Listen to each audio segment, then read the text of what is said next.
цагдаагийн ерхий газар дээр орж ирсэн явж байна.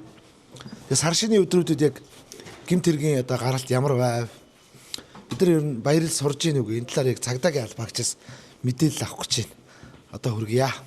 Нийт улсын хэмжээнд бол цагдаагийн байгууллагатайг нь 18, за 19 20 өдрөд бол нийт нэг 8521 дуудлага мэдээлэл бол бүрдэгдсэн байна гэмтэрэг зөрчлийн шинжтэй.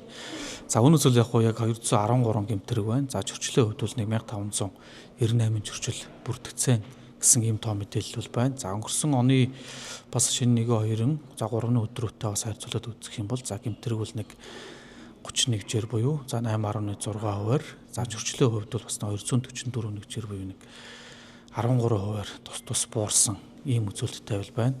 За цагдаагийн байгууллагын хэмжээнд за сар шинийн одоо өдрүүдэд бол нийт нэг 7719 албаагч бол өндөржүүлсэн бэлгийн байдлын зэрэг шилжээд за хамгаалц зохицуултууд бол хийж одоо зарим хөдөлгөөн зохицуулах, за мөн чаашлаад томоохон одоо үйл ажиллагаа болж байгаа газруудад хамгаалц зохицуултын одоо зөрчил төтөдлөгөө ажилласан юм байгаа. За яг хуу бас зөвхөн сар шинийн баяр ламрал гихгүйгээр бас томоохон баярын өдрүүдэд бас иргэдийн одоо тэмдэглээ өнгөрүүлэх, за мөн одоо нэгэндээ хүндэтгэлтэй хандах байдал бол ер нь жилээс жилд бол бас соёлтой сайжирч байгаа ийм төвшөнд бол байна.